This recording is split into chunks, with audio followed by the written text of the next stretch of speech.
a problem with his mic, unfortunately, so we might have to juggle that. But so yeah, so I've started recording, and also just as a reminder, please remain muted while we're having kind of the presentations. We'd love to hear your questions, and there'll be loads of time for kind of chatting and question and answer. We do love to see your faces too, so if you'd like to go on camera and talk, that would be great. But yeah, just while we're doing the presentations, if you could keep your mics muted, that would be fabulous. Okay, so for today's session, oh, we've got more people coming in. So for today's session, the aims then, if we could just go on to the next slide, please.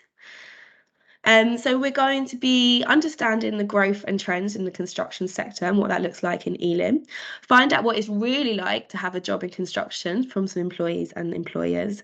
Get some tips from an apprentice training provider, hopefully, if Joe's mic is okay, and find out how to access additional construction related resources and support to start your career within the sector. I should have mentioned before that this is all part of National Apprenticeship Week. So yeah, if you do want to kind of tweet or post about having attended this webinar, there is the hashtag there, hashtag NAW 2023.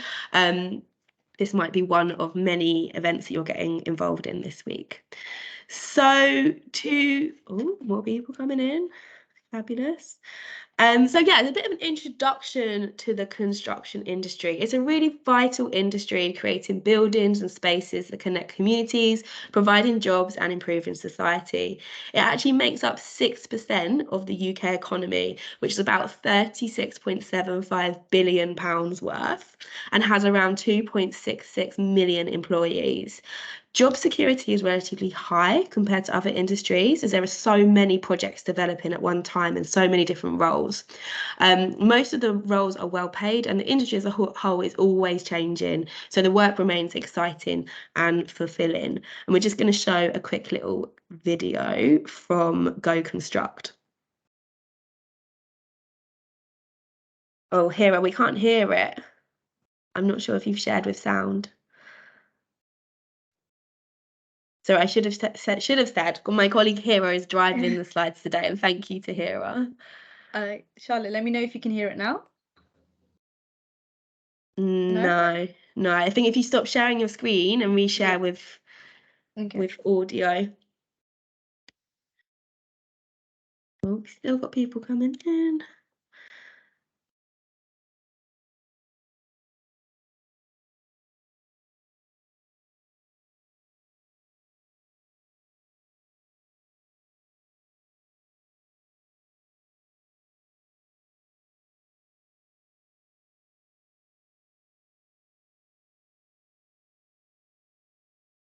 So thank you for messaging. We did the practice. We practiced this, turning it on with Zooms. Are you all right, Hera? If not, I can share mine. It's always the case sometimes with IT, isn't it, when it's running live. Are you able to hear it now? Charlotte? No. I have shared it with audio, so maybe if I go onto the actual YouTube video. Yeah. Apologies. We did do a practice. Yeah. Do you know what? If not, we can just skip this video. It's only a minute. Let me know if you can hear it now. The funny thing is, when we were doing the practice, it's got quite lively music, and we were like, this music's getting so annoying where we heard it so many times. Right. Okay, let's not hear it? Yeah, let's not worry about the video. I can we'll share these slides afterwards so you can have a little look yourself. But yeah, it was just a short video that kind of had a few more facts about working in the industry. And actually it's on a website that I'm going to talk a little bit about later because it has some really good resources. So yeah, I'll leave that to you to have a look at. So if we move on, so there are three main types of construction that we talk about. So there's buildings, which is kind of your residential and non-residential construction projects. There's infrastructure, which is your kind of large, heavy engineering works, such as bridges, roads, tunnels. And then there's the industrial, which is kind of your mining, your manufacturing sites, quarrying. You won't be surprised, we don't have many of the industrial in Ealing, but we do have quite a few of the building and the infrastructure. So if you look at the bottom right, we have the Wilton, which is in Perivale. That's the development of 278 new homes on the site of an old Tesco garage being developed by Henry Construction. Above that, we have Bollow Lane, which is actually a site being developed by Transport for London in South Acton. And that's going to be 850 new homes, 50% of which will be affordable, along with employment, floor space and retail spaces. There's going to be 9 blocks on that site, ranging between 4 and 25 stories. Next to that, on the left, we have Sherwood Close, which is being developed by Clarion, and which we have Kyle today, who actually works there. Might be able to tell you a bit more about it, but that's in West Ealing, and that's regeneration of some older homes from the 1970s, where 106 new affordable flats are being built. There are going to be some new community spaces created there as well. And then on the bottom left, we have a picture from the HS2 tunnelling project in Ealing. This is an old oak common, which runs through the boroughs of Ealing and Brent.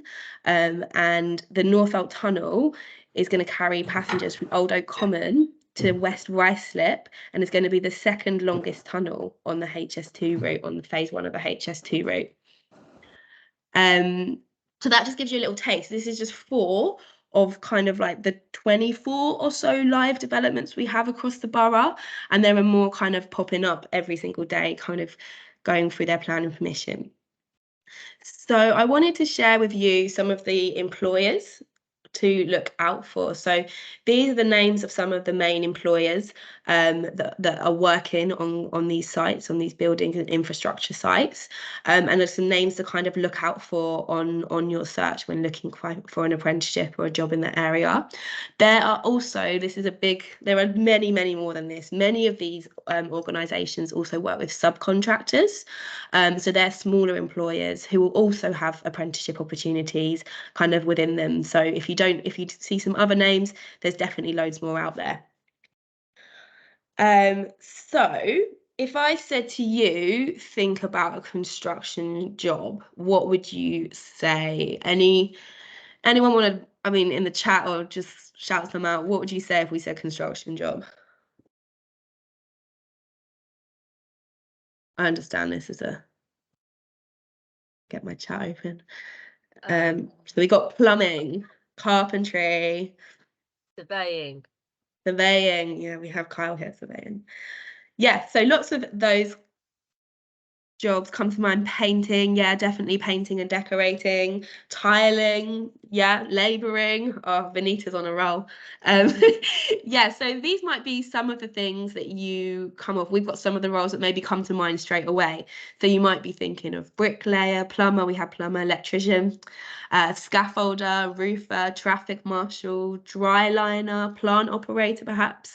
So these are some of the typical roles associated with the industry, but it's worth noting there are also a lot more jobs in constructions which you might not think of. So we have some of these roles, so perhaps an engineer, a surveyor, an architect, an urban planner, project manager. Excuse me. There's also lots of sustainable jobs coming up. So sustainable jobs, you might hear the term green jobs.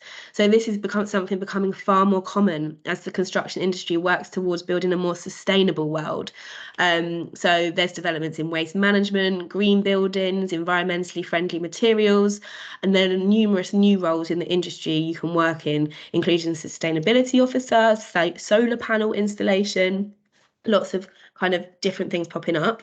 And there's also lots of new jobs within technology. So construction is always adapting for the future, and new tech developments are being used to create exciting buildings, especially during the design and development phase of construction projects. So using things like 3D modeling, VR, virtual reality, augmented reality even, to create new job roles. So we might have some telecoms installation, robotics engineers, 3D visualizers.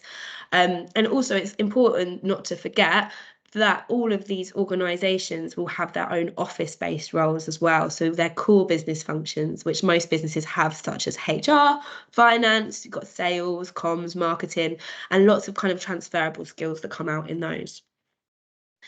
So if we move on, so I mentioned the Go Construct website already, and I think this is a really good place to find out more about jobs in construction. So it's literally www.goconstruct.org.uk, and it has a great page with an A to Z of kind of almost every job within the industry, and within those you can see those role profiles. So I've just pulled up a profile for a joiner, and you can see it gives a little bit more information about the salary, the typical work hours, the kind of things that you'll be doing.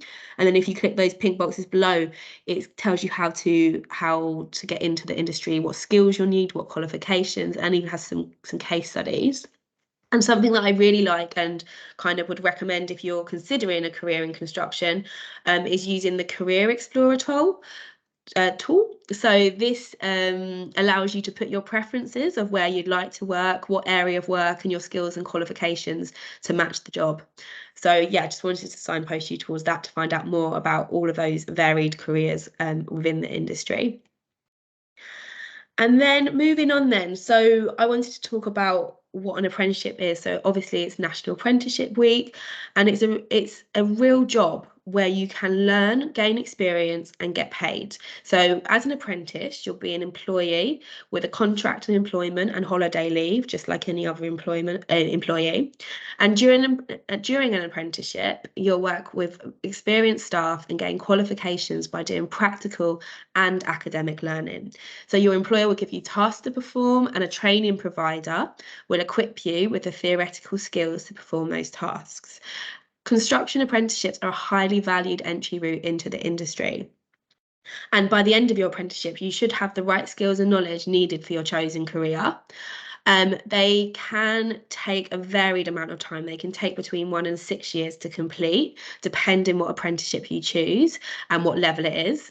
It's usually funded from contributions made by the government and your employer.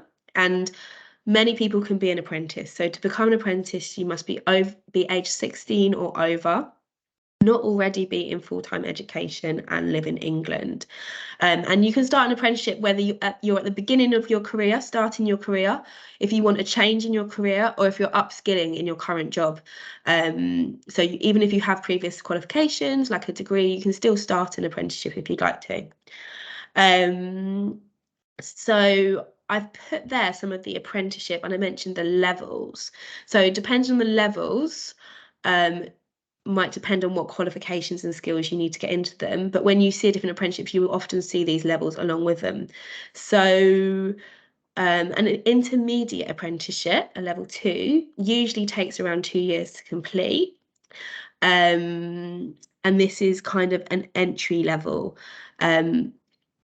apprenticeship. Then we have the more advanced, the level 3, which is equivalent to 2 A levels. Then going on to the higher level, your level 4, 5, and 6, which is equivalent to foundation and degree level. And then your degree level, your 6 and 7, which is actually equivalent to a bachelor's or master's degree. So as you can assume, the kind of length of time for each one increases as you kind of up the levels. And as I said, each one will have different entry requirements, and employers will take into consideration your previous work experience and kind of your enthusiasm and your talent for the role when applying for any of these roles. So that is kind of ticking off that first box and a little bit of an overview of the construction industry, what it looks like in Ealing, and what an apprenticeship might look like. So now we'd like to hear from some local people working in the industry. So we have Kyle. Oh, I can see someone's lost my volume. Has everybody lost my volume, or be okay? No, I can hear you. You can hear me. Okay. Okay. So we're going to hear from Kyle, who is a quantity surveyor apprentice with Durkan, and Vera, who's actually a graduate, but she works for Clarion Housing Group and is early on in her career, so it might be good to hear from her view. So I want to hand it over to you guys first, Kyle and Vera. Kyle, do you want to start by telling us a little bit kind of about yourself, your role, and how you got into the apprenticeship? Okay, firstly, I want to say, you might not know, but I work for Vesta now. I moved quite recently. Oh, sorry. It's not a problem, just to let you know from the get-go. But I did my college course when I was 17. I went to Richmond College. I did construction and built environment, level 3. And after that, I just boosted my CV by doing a lot of the work experience. And then I got into Durkin. I had a year there. It was really good. I thought that I did new builds. So I thought, let me do refurbs as well. Because when I'm young, I want to try different stuff out and see which one I like when I'm older. And then I got into it and it's really good. I can't complain at all.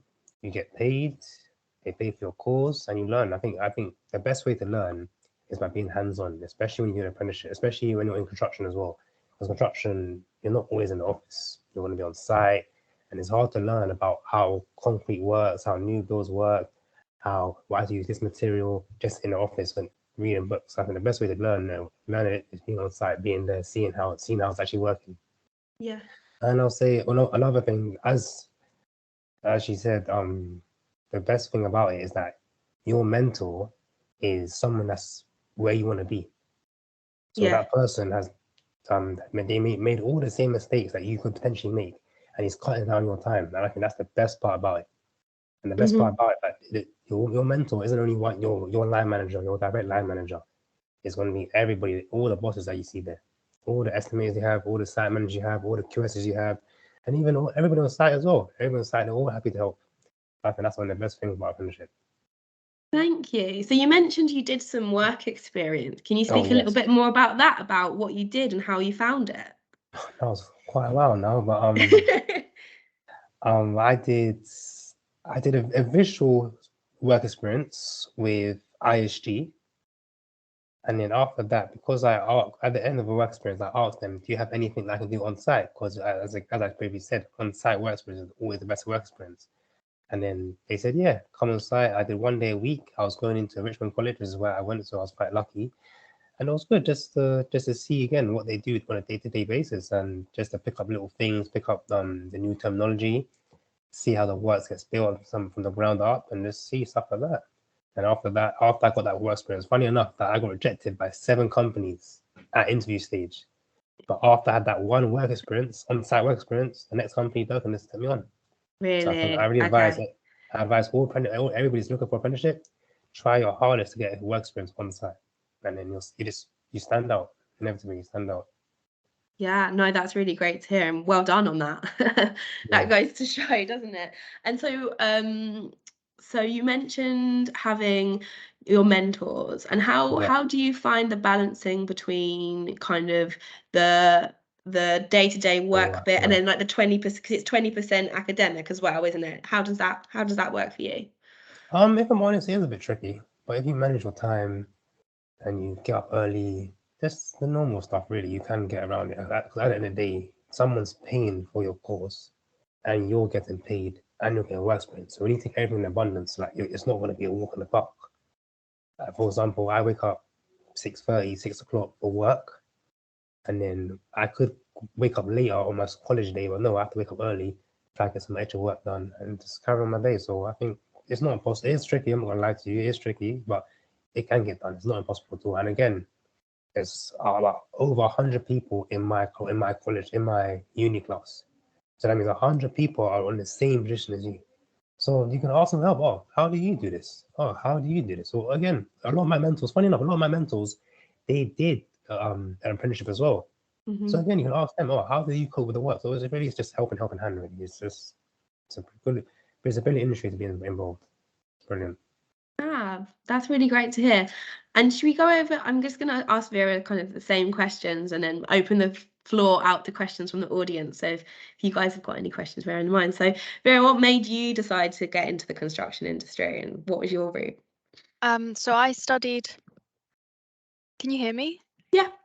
I studied geography for my A levels, and geography, economics, and biology. So I was always interested in regeneration, the built environment. I always wanted to go into housing, into property.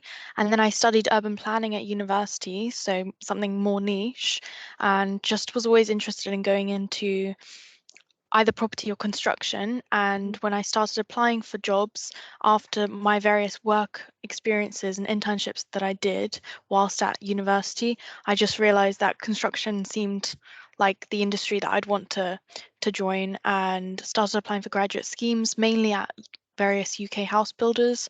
And this was for planning, graduate schemes, project management, and the one at Clarion was the most blended graduate scheme that I could find to give me the most options in, because I'm still not sure exactly what it is that in construction and property I want to do long term. So this graduate scheme has really given me that ability to work in different teams and understand what it involves.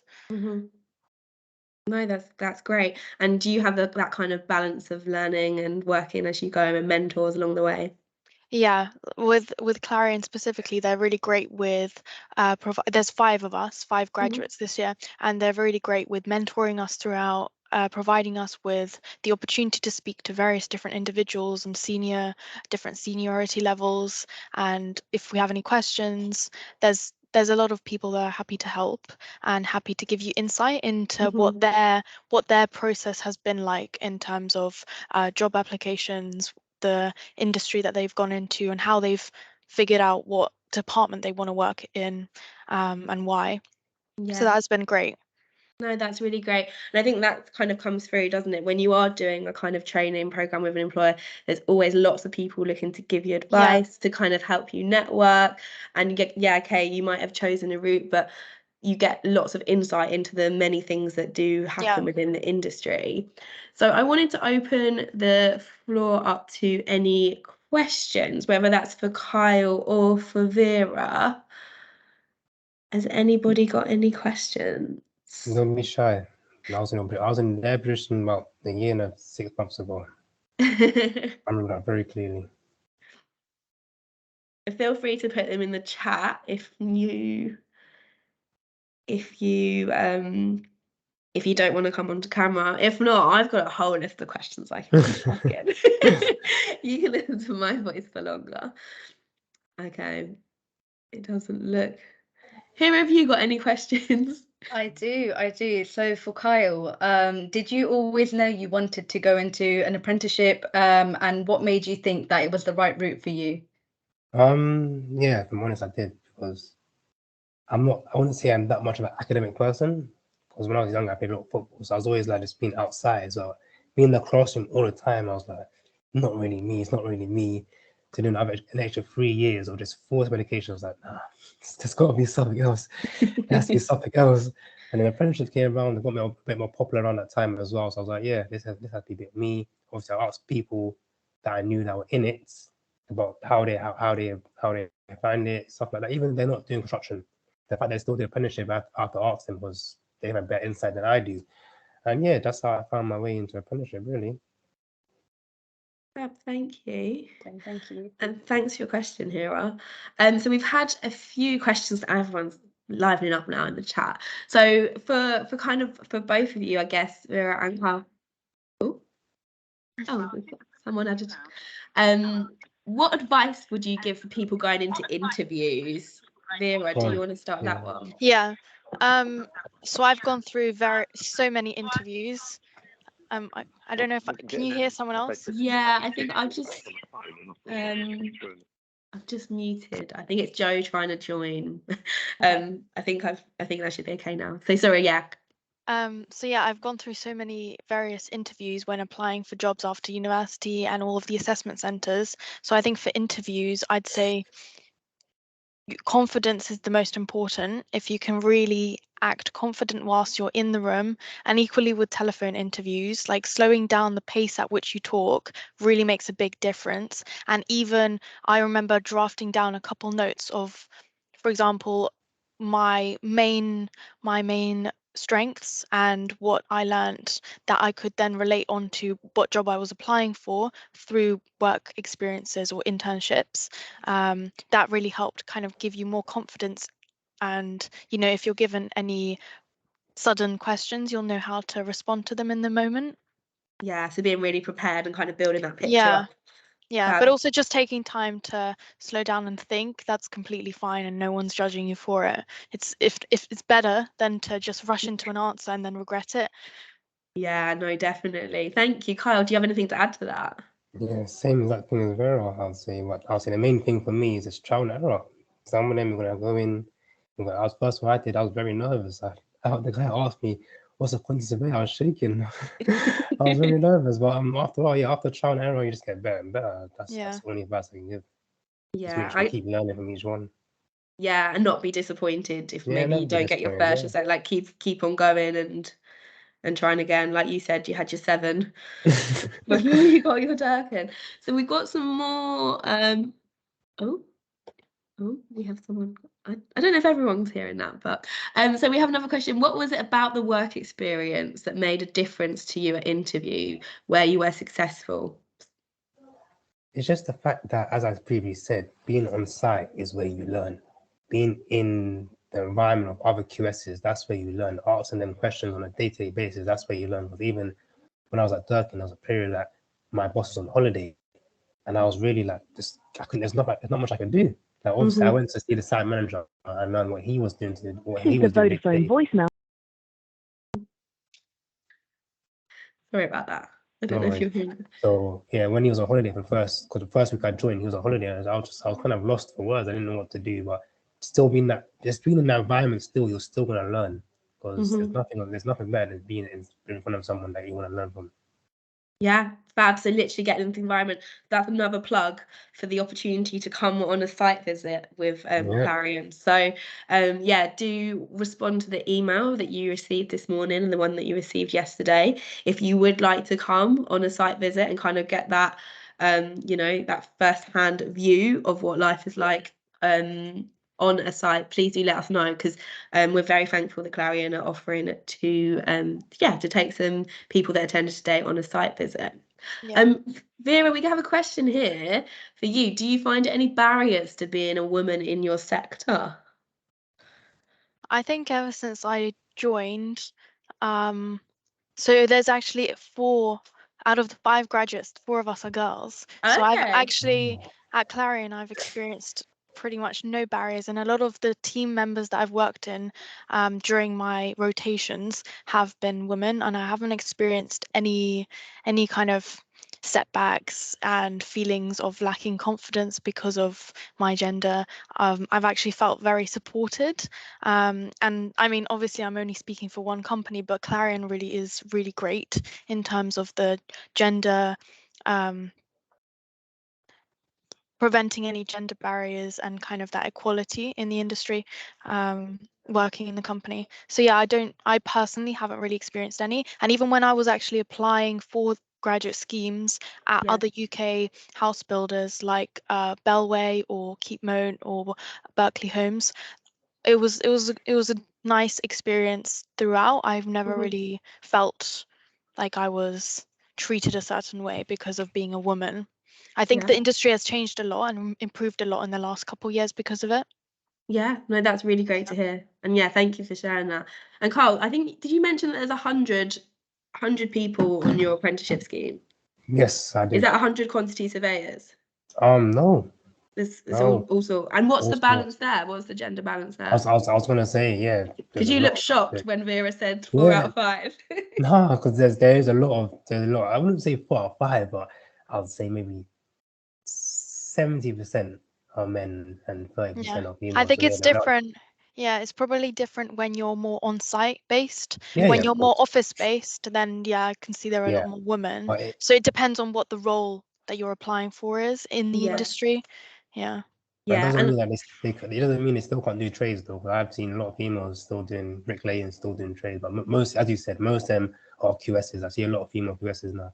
yeah, no, definitely. And there's actually, I've put the link later on. There's a really great organisation called Women into Construction, which is very supportive of women getting into the industry. We've got lots of questions. Any advice around securing work placement opportunities? With me, for example, most of my work placements or internships have been applying online, like via LinkedIn. I applied to a lot via LinkedIn, and just literally sometimes Googling like construction work experiences for the summer. And my university also helped me, the careers sector, or sometimes in sixth form in schools, you can ask for advice. But yeah, I think I kind of went from I didn't know anyone in the construction industry and applying from scratch. So I think the advice I'd give is really making sure that your CV or your personal statement when you are applying is as specifically related to construction or the role that Mhm. you're applying as you can. So Yeah. whatever, if you, for example, worked at a cafe or like a restaurant, trying to, all of those soft skills, making sure that you're pinpointing the exact skills that you've learned and Mhm. how you'll specifically relate them to that role. And yeah, not making it too wordy. Yeah, no, great. Definitely pointing out those transferable skills. And Kyle, have you got anything to add with on that one for work placements? Not really. I haven't done any work placement, no. Okay. All right, thank you. We've got I think that kind of covers most of them. We've got a question around if not meeting the GCSE levels to start an apprenticeship, can you still apply for apprenticeship? So I'm not going to direct that at you, Kyle and Vera, but there's definitely some support, and I'm going to be talking a little bit more about the support. I can answer that. I can answer that. Oh, can you answer that? Go, fab. Yeah, Go one on, of my friends, he didn't do the best GCSEs, and his college wasn't the best as well. But there are still a lot of places. He's now an electrician now, and he's in a good company. And yeah, Yeah. where you start is not always where you finish. That's what I have to say for that. Always Yeah, choose a life around. Yeah, and there's opportunities kind of retake and support available there, definitely. I think Joe can speak about that as well. Yeah, and I Joe don't know if can Joe's available because we're going to go over to Joe now, but I'm not sure if his technology is up to it today, unfortunately. Are you there, Joe? No, I don't think so. So Carl, did you work with Joe Brennan? Did you do your apprenticeship through Joe Brennan? Funny enough, I did. I'm surprised you. I'm surprised you did not know that. I'm very surprised you did not know that. So, It's a do you small want to world. talk a little bit about what this that was apprenticeship very. training? You can probably tell the story better than I can. So, do you want to talk a little bit about Joe Brennan training? Joe Brennan training is pretty good. How Joe works is that they are basically like a middleman. They get you in to. They get your first step into construction. Yeah. So they will do like the little gritty stuff for you just to make your life a lot easier. Yeah, so they're there supporting you along the way. Yeah, they support you along the way, and when you're there, they just give you every bit of help you want. Anything you want, just call them up and they just help you. Anything college-wise, they help you. Anything work-related as well, they help you. Sorry, they help you, and I think it was brilliant. It was a brilliant start. It was a brilliant step. It's brilliant to start with them because they get into construction, and it is a quite big step jumping from college to uni. College to apprenticeship. It is a big step. I did struggle as well, but there's a lady that works there called Michelle. She's just brilliant. Anything you want, she helps you. So I think I would advise going through Joe Brennan 100%. Fabulous, thank you. And I can see Joe is there with his headset on, but I'm not sure. Yeah, I think his sound's not working. His sound isn't working, which is a shame. But we can give you the link to Joe's. We can give. Oh, bless. Yeah, really sorry. He's tried everything. Yeah, we appreciate. We'll give you some more information about Joe Brennan Training. So basically, it's a training provider that will work with you as an apprentice and your employer, and they kind of do a lot of the academic side of things. And as you heard from Kyle, help a lot with the support. To kind of get you through your apprenticeship. So I will send the link over to JBT, and it's also we have lots of JBT have lots of vacancies at the moment, and I'll talk a little bit more about vacancies in a second. So I mentioned a little bit about the support from Work Ealing. So here in the London Borough of Ealing, we have a service called Work Ealing. Within that, we have a youth hub, we have an employability support program, and we have an apprenticeship team. So there's lots of lots of people and lots of support available here from the council, and we've got lots of those people on the call today. So if you do have any questions, maybe some of those people can pipe in today. But I just wanted to show you, and we'll see if not. I can share my screen. How are we feeling here about this one? This little video of a person that recently received support from Work Ealing. Let's see how this goes. I can't hear it. Shall I have a go at sharing it myself? Yeah, I've got I've got the audio on and I've shared my computer audio, so I'm not sure why. Yeah, it's unusual. Oh, Let me stop I will have a sharing. go. I'll share my screen. Okay. Sorry about this. Um,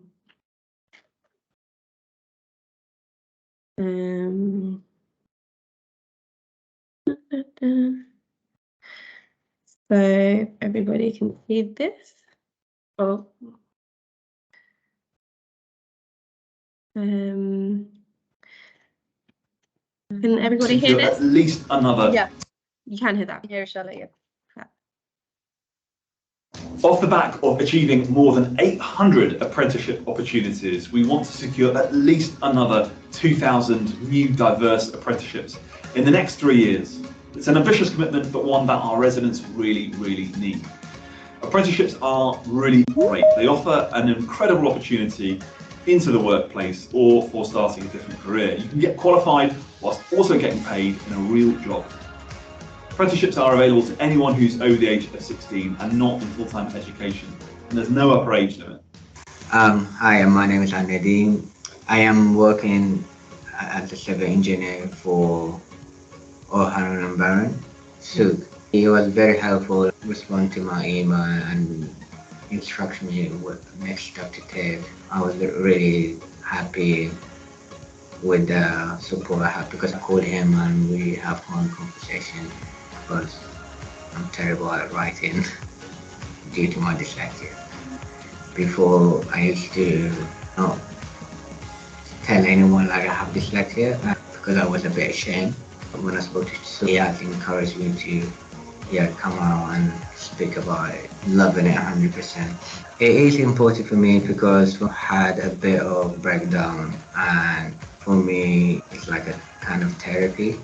It's the best opportunity to get experience and qualification, but if you went for apprenticeship, like you're already in the industry and plus you're learning, it's so much better. And plus you avoid paying student finance 100% without a doubt. I would like to just highlight this to people who are suffering from dyslexia or any learning difficulty. Don't be shy. Come out, speak. If you don't ask, you're not gonna get the help. It's really great to hear about Al Nadeem's apprenticeship experience. And whether here at the council or with a local employer, get in touch with our team to find an apprenticeship for you today.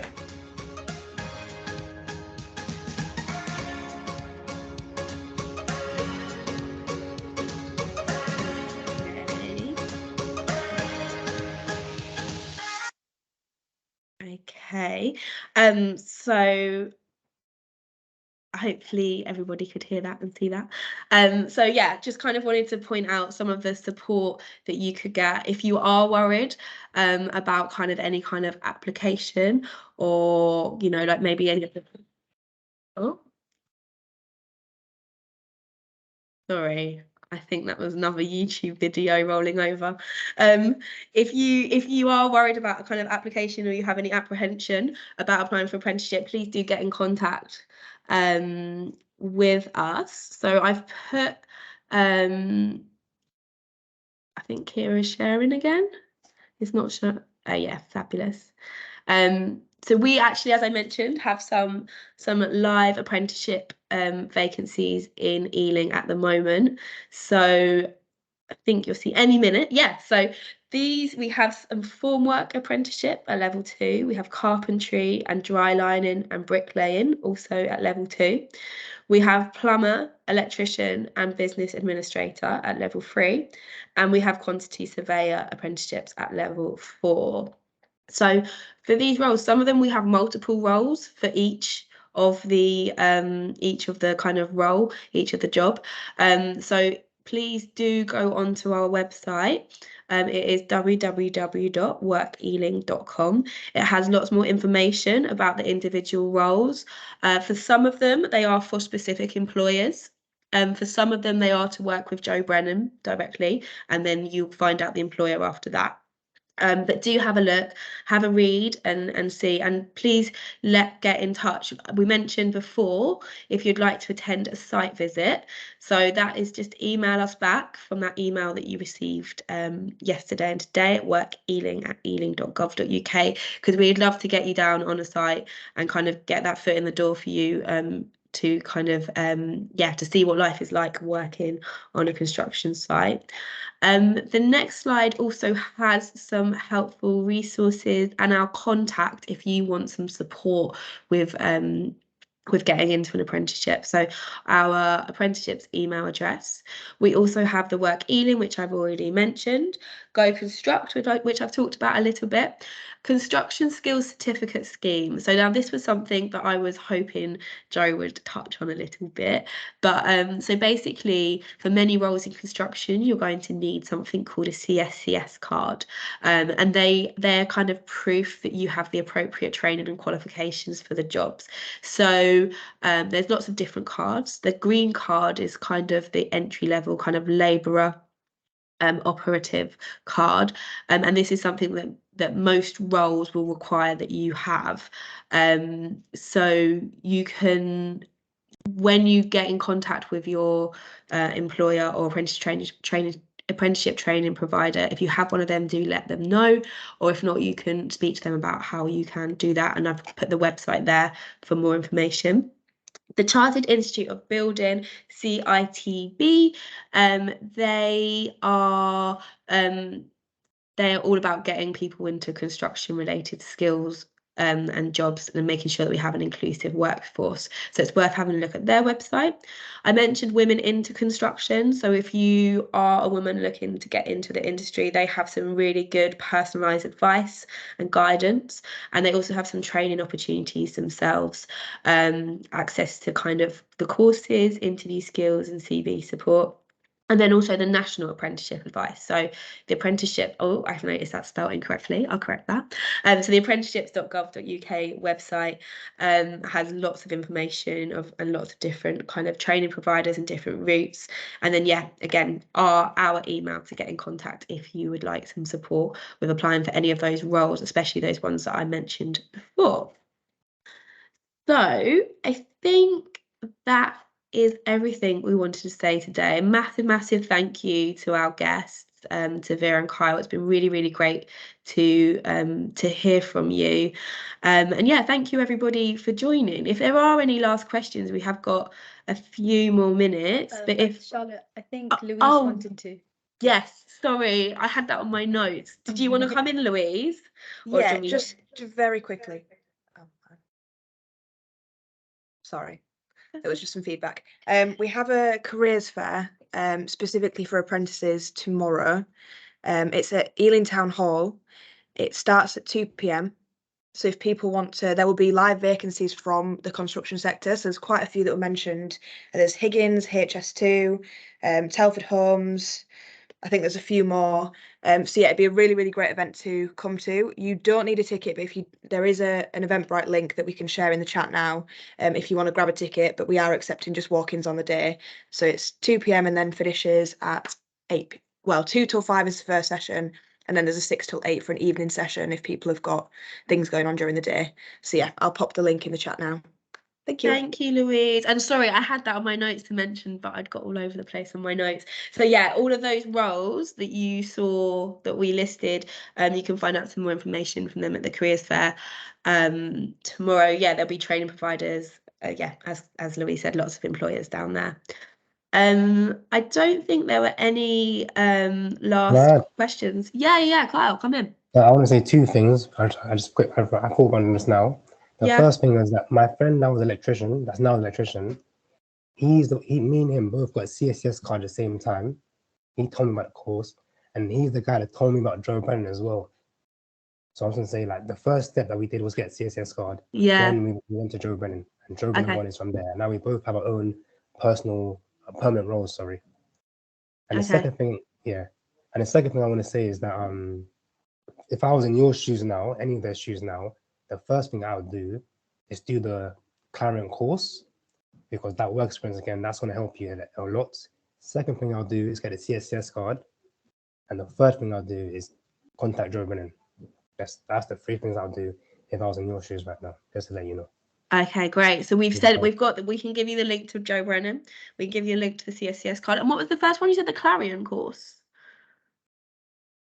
Oh, you're muted. Sorry, Carl. Sorry, yeah, I said the Clarion course, your on-site course. Yeah. Is that Okay. we offered? Yeah, I think that's the first thing. Then CSCS card, that's going to help you to get onto any site. Unless you need that first. I'm not sure how it works with you guys. Yeah, it very much You depends. will need that first, actually. Yeah, but that's the 3. That's the 3 things that from what I saw today that I'll definitely get on to. Just to let you guys know. Fabulous. So Thank you, hope it helps. Kyle. That's it. And so we will be sending out all of this information, as I said, sending out all of the slides, the contact details, and the links for you to be making your first steps. If you can make it tomorrow to Ealing Town Hall to the careers fair, it'd be great to see you there. But if not, thank you so much for joining.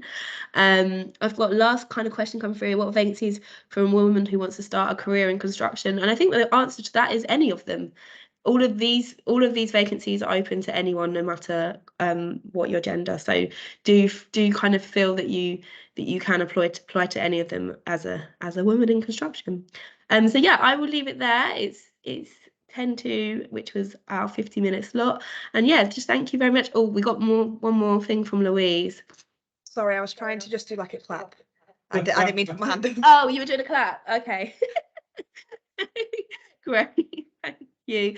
And yeah, so Benita's put that apprenticeships link in the chat again. We will send this all out. You'll have it by the end of today, if not in the next hour or so. And yeah, thank you very much. Thanks for joining, everybody. Thank you, Charlotte. Thank you, Charlotte. Thank you. Charlotte. Special thank you to our guests.